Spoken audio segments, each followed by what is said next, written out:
All right, let's dive into a really fascinating and, honestly, a pretty overlooked moment in history.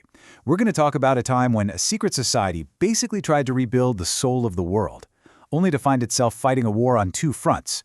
One against the world, and another, well, against itself. So, picture this. It's 1921. The dust from World War I is still settling, but the psychological wounds are, incredibly deep. After a conflict that devastating, people everywhere were desperately looking for some kind of new, universal idea. Something, anything, that could bind humanity together and stop a catastrophe like that from ever happening again.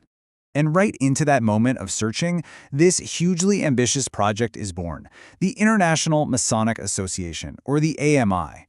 Think of it as a kind of spiritual league of nations, an attempt to unite Masons from all over the globe with a shared vision for world peace. So they set up shop in Geneva. You've got the Swiss providing the brainpower and the Americans providing the cash. The goal? It was nothing short of creating a global network for peace and brotherhood. But, and this is a huge but, right? From the get-go, the biggest threat wasn't from the outside world. No, it was a deep, philosophical crack running right down the center of the organization itself. Yeah, at the very heart of this new, grand association was a massive disagreement about what it even meant to be a Mason in the first place. It was a schism that, quite literally, split the brotherhood in two. So on one side, you had what's called the Anglo-Saxon model. The one that was big in Britain and the US. This version was pretty rigid. It demanded absolute belief in a supreme being, and insisted that a holy book, like the Bible, had to be on the lodge's altar. But then you had the other side, the Latin model, from places like France and Belgium. They were all about absolute freedom of conscience. For them, what you believed about God or the universe, well, that was your business and your business alone. And look, this wasn't just a small disagreement. This was a total clash of worldviews. It affected everything, from whether you had to believe in God, to what book, if any, should be on the altar, and maybe most importantly, whether you could even talk about politics and religion in the lodge. One side said, absolutely not. The other said, how can we improve humanity if we don't? These were just two fundamentally different ways of seeing the world. And maybe the most radical, most beautiful idea to come out of this whole debate was from that Latin school. It was called the Livre Blanc, the blank book. Instead of a Bible, they placed a book with empty pages on the altar. Just think about that for a second. The symbolism is so powerful. It says that truth isn't something that's already been written down and finalized. It's something we're all pursuing, together, an endless work in progress. What an incredible act of intellectual humility. But while this deep philosophical debate was happening inside the lodges, the real world came knocking. And it wasn't friendly.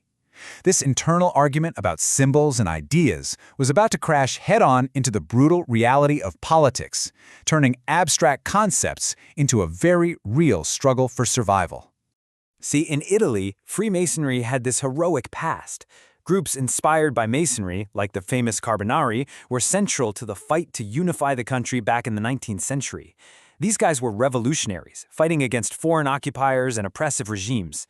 But that very legacy of fighting for freedom and liberty, well, it put a massive target on their backs when Benito Mussolini and his fascist party marched on Rome in 1922. The reaction was just swift and horrifying. In 1926, an exiled Italian Mason named Ubaldo Triaca sent a letter to the A.M.I. describing what was happening.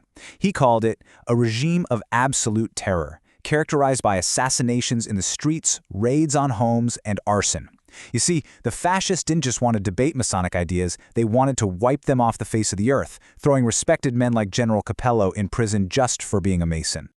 Now here's where the story takes a really unexpected turn. While all this is happening, while Europe is basically tearing itself apart, this very same search for universal brotherhood, for these hidden truths, was popping up somewhere completely different, on the other side of the world.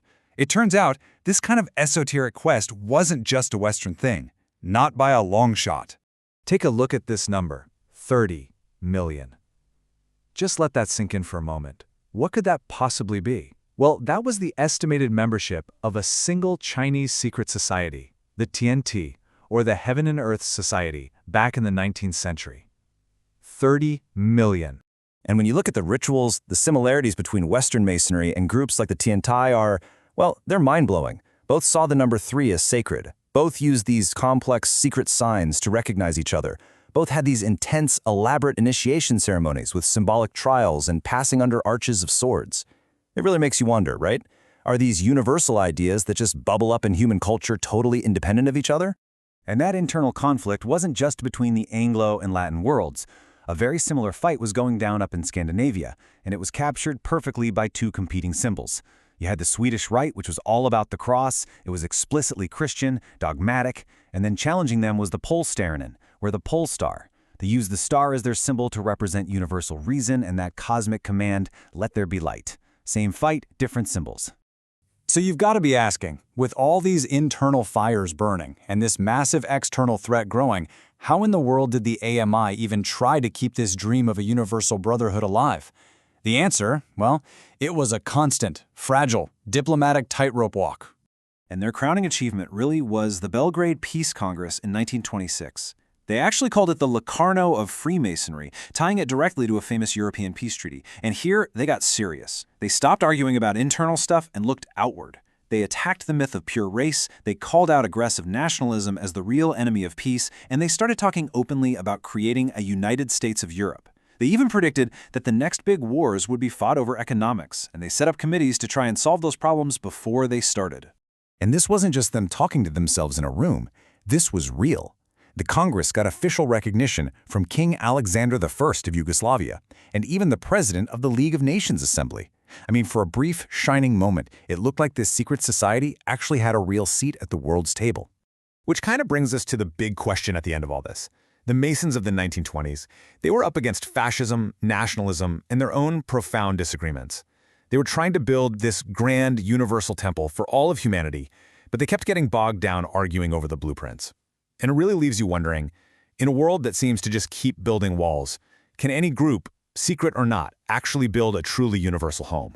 Or is that beautiful, unfinished temple destined to always be a work in progress?